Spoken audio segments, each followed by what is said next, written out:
Práticas religiosas e representações simbólicas. Festas e ritualidades do Dia dos Mortos. No México. Maria Teresa Toribio Brits Lemos 1. Resumo: a cerimônia do Dia dos Mortos é também um ritual de integração social, quando os familiares e amigos mortos, através da mesma trilha dos senderos luminosos, vêm comemorar com os vivos a prosperidade e o legado que construíram para seus sucessores. 2.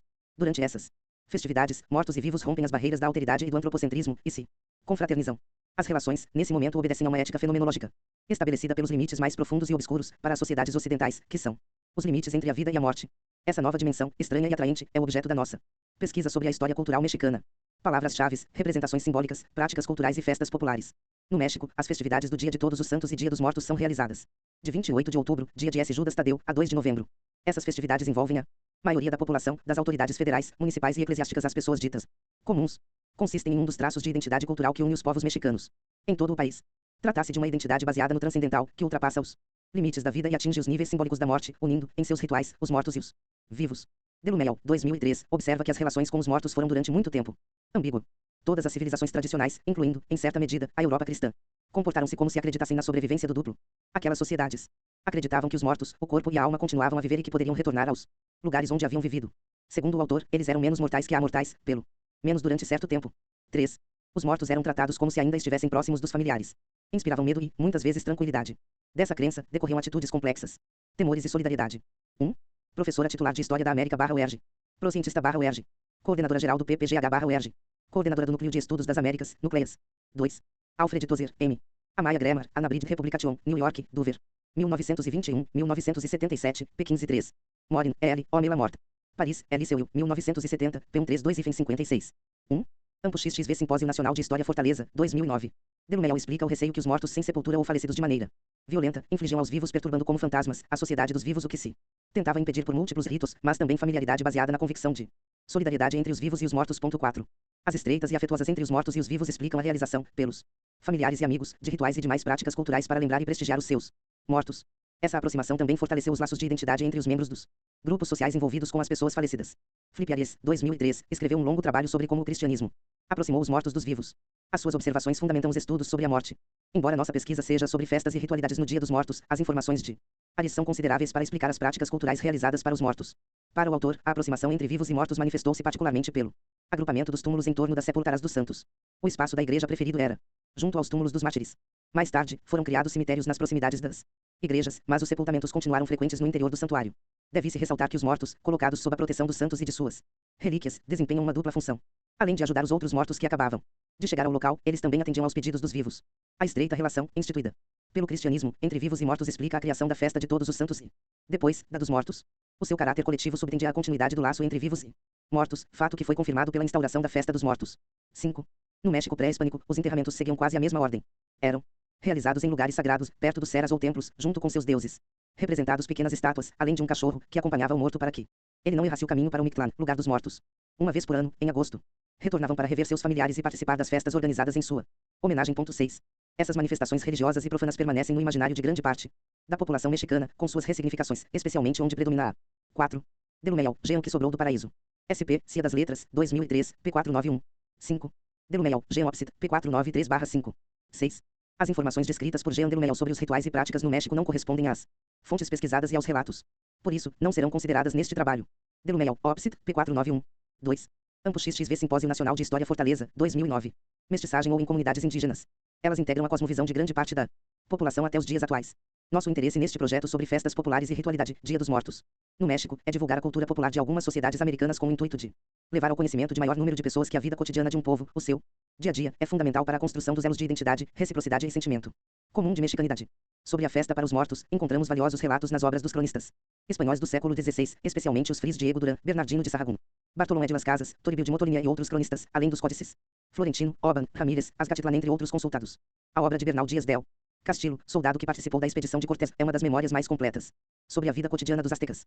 As obras atuais de etnohistoriadores mexicanos, como Alfredo Lopes Austin sobre Los Hombridioses e as pesquisas recentes de Eduardo Matos Moctezuma sobre a morte entre os Nahuas, são fundamentais para a compreensão das práticas e representações realizadas para os mortos no México atual.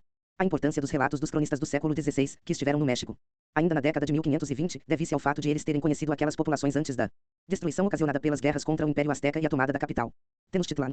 Eles foram testemunhas da visão de mundo daqueles povos, de suas práticas cotidianas, de suas crenças e representações culturais. A riqueza dos detalhes, dos rituais, das datas, locais nos incentivaram a ampliar os Estudos sobre aquelas representações, especialmente sobre a grande festa e a que mais mobiliza as comunidades, que são as celebrações realizadas nos dias dedicados aos mortos. As festas realizadas revelam o sincretismo entre as religiões indígenas e o catolicismo. O que nos chamou a atenção foram as permanências culturais que se manifestavam, reproduzidas pelo imaginário popular e memória coletiva, durante aqueles rituais. Nosso interesse foi despertado para a compreensão daquelas práticas. Até que ponto elas reproduziam as representações dos antigos mexicanos ou as práticas cristãs ibéricas. Para isso, tornarão-se necessárias novas pesquisas para analisar o encontro da cultura cristã com a cultura celta, que deu origem à comemoração do Dia de Finados. 7. No século XI, o calendário. 7. Os celtas tinham no seu calendário a festa conhecida como Samhain, também conhecida como o Dia das Almas. 3. Ampo XXV Simpósio Nacional de História Fortaleza, 2009. Litúrgico cristão incorporou o Dia de Finados, que deveria cair de novembro para não se sobrepor ao Dia de Todos os Santos, comemorado no dia 1º daquele mês. Para a análise dos registros das festas religiosas ou rituais vinculados à vida cotidiana, adotamos os pressupostos da história oral, que implica uma percepção do passado como algo que tem continuidade hoje e cujo processo histórico não está acabado, garante sentido social à vida de depoentes e leitores, que passam a entender a sequência histórica e sentir-se parte do contexto em que vivem. 8. A fase preliminar das pesquisas de campo foi realizada no povoado de Ocotep, cerca de 20 km de distância do centro de Cuernavaca.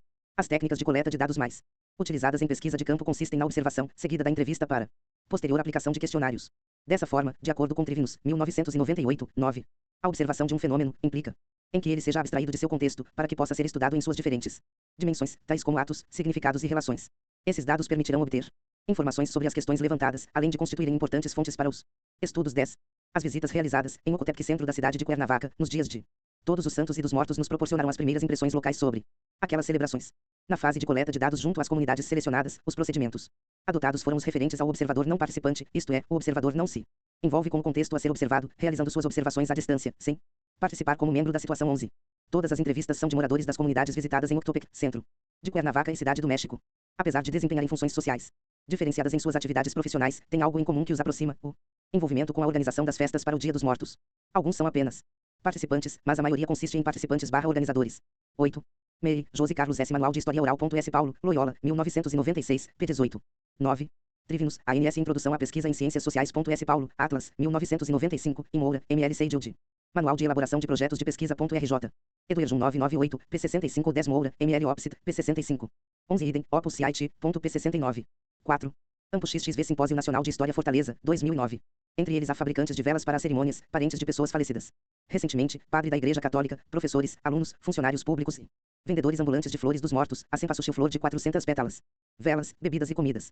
Na celebração do ciclo da vida e da morte não podiam faltar representações dos 4 elementos da vida: terra, vento, fogo e água.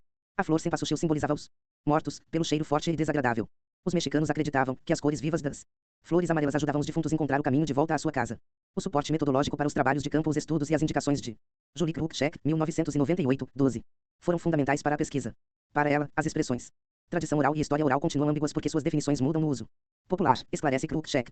Muitas vezes tradição oral identifica um conjunto de bens materiais preservados do passado, assim como pode significar transmissão de informações do passado. Já história oral é uma expressão mais especializada, destaca a autora, que em geral se refere a um método de pesquisa. A tradição oral também é vista como um sistema coerente e aberto para construir e transmitir conhecimentos, observa Cruikshank. A tradição oral e a pesquisa acadêmica podem ter ideias diferentes acerca do que seja uma evidência legítima, e suas explicações certamente são estruturadas de forma diferente, não sendo possível compará-las facilmente, ou avaliar sua precisão ou veracidade necessariamente em termos positivistas. Assim, os trabalhos acadêmicos podem ser entendidos como outra forma de narrativa, estruturada pela linguagem do discurso acadêmico. 3. As explicações e considerações metodológicas introduzidas por Julie Cruikshank são essenciais para delinear o nosso campo de estudo. As entrevistas com os moradores de Octopec e os seus relatos nos traduzirão o universo mental das tradições sobre as práticas culturais realizadas durante as festividades do Dia dos Mortos, através das lembranças, da memória e das tradições que envolvem o imaginário da comunidade sobre aqueles rituais. No México, durante a realização das festividades para a celebração dos rituais do Dia dos Mortos, as práticas culturais e as representações simbólicas dos antigos mexicanos. 12 Cruikshank Julie Tradição oral e história oral, revendo algumas questões em usos e abusos da história oral. Ferreira, Marieta de Moraes e Amado, Janaina.rj, FGV.1998, P149/16713 Cronon, William Place for Stories, Nature, History and Narrative. Journal of American History, 78, 41.347. 76 Março de 1992, Apud Cruikshank Julie Tradição oral e história oral, revendo algumas questões em usos e abusos da história oral. Ferreira, Marieta de Moraes e Amado, Janaina.rj, FGV.1998, P149/167. 5. Ampo XXV Simpósio Nacional de História Fortaleza, 2009. Nauas podem ser observadas pelas marcas que permanecem na organização e realização das cerimônias, revestidas de caráter sagrado e profano. As representações simbólicas contidas naqueles rituais se traduziam em visíveis marcas de coesão do grupo, elementos de construção e manutenção da identidade da comunidade. Essas manifestações religiosas integram a cosmovisão de grande parte da população mexicana, especialmente onde predomina a mestiçagem ou comunidades indígenas. São rituais que continuam sendo celebrados no México até os dias atuais e que têm atraído grande número de visitantes. Os procedimentos teóricos desenvolvidos por Paulo Recoelho serão valiosos para a Compreensão dos relatos, para ele tanto as tradições quanto as narrativas orais são constituidores e produtores de inteligibilidade do texto escrito, reunindo e significando os múltiplos eventos passados na tessitura da trama 14. Além do apoio teórico da história cultural, as novas abordagens introduzidas pela história oral destacam o valor dos relatos orais na construção de novos temas. Elas se tornam estratégias inovadoras quando aplicadas para análise e interpretação das narrativas, como fundamento de um sistema relacional de estruturas. Essa estratégia possibilita relacionar fenômenos sociais como práticas culturais e representações simbólicas no tempo e no espaço, bem como relacionar as práticas do presente com as representações do passado, construindo dessa forma uma história cultural para o epifenômeno apresentado. As cerimônias realizadas para lembrar os mortos consistem em tradições populares que fazem parte dos mitos de fundação ou de origem das comunidades. Elas passam de geração em geração através das narrativas orais e dos relatos de memória, geralmente dos mais velhos, que se incumbem da transmissão das práticas culturais e representações simbólicas de seus antepassados. As narrativas orais recuperam as práticas culturais e a forma como foram registradas e reproduzidas pelo imaginário do grupo. Essa recuperação pela memória coletiva é uma construção do imaginário, uma versão do fenômeno original, que se imagina ser o real. Nunca irá recuperar os fatos como eram em sua originalidade. No entanto, as lembranças rememoradas traduzirão uma realidade construída sobre fatos imaginados que irá produzir uma nova prática cultural, com apropriações naturais do novo contexto em que se encontra. 14 Recoil, Paulo Tempo e Narrativa. 1994 La Memoire, L. Stoiriel Oble. 2000. 6. Campus XXV Simpósio Nacional de História Fortaleza, 2009. 7. A construção dos relatos orais, mesclando o passado e o presente, cristaliza e torna emblemática essa festividade, pois narram e interpretam o passado em um momento particular que é o presente. Os rituais, como práticas culturais, se realizarem num tempo e espaço definidos, constituindo assim um fato social marcante, pois representam o mito do encontro entre mortos e vivos. É nesse tempo e espaço que as hierofanias se realizam e que diferenciarão o sagrado do profano, o sagrado da morte, espiritual, e o profano da vida material. A contribuição das entrevistas, traduzindo a cultura e o saber popular, aliada às fontes documentais, nos possibilitará oferecer um tratamento histórico a essa questão. Trata-se de uma problemática que envolve dimensões da cultura popular que ultrapassaram os limites da tradição oral e se constituíram num fato histórico relevante, pois os ritos e as representações simbólicas que fazem parte das narrativas orais e tradições estão inseridos em um tempo e um espaço do passado e do presente. Bibliografia. Alfred Tozer, M. Amaya Grammar, Anabrid Republication, New York, Dover. 1921. 1977. Morin, L. Omela Morta. Paris, L. Seuil, 1970, P132 56. Delumel, Jean que sobrou do paraíso. SP, Cia das Letras, 2003, P491. Meire, José Carlos S. Manual de História Oral. S. Paulo, Loyola, 1996, P18. Trivinus, ANS Introdução à Pesquisa em Ciências Sociais. S. Paulo, Atlas, 1995. Krukchek Julie Tradição Oral e História Oral revendo algumas questões. FGV, 1998. Ferreira, Marieta de Moraes e Amado, Janaína. Usos e abusos da história oral. RJ. FGV.1998, P149/167. Recoil, Paulo Tempo e Narrativa. 199.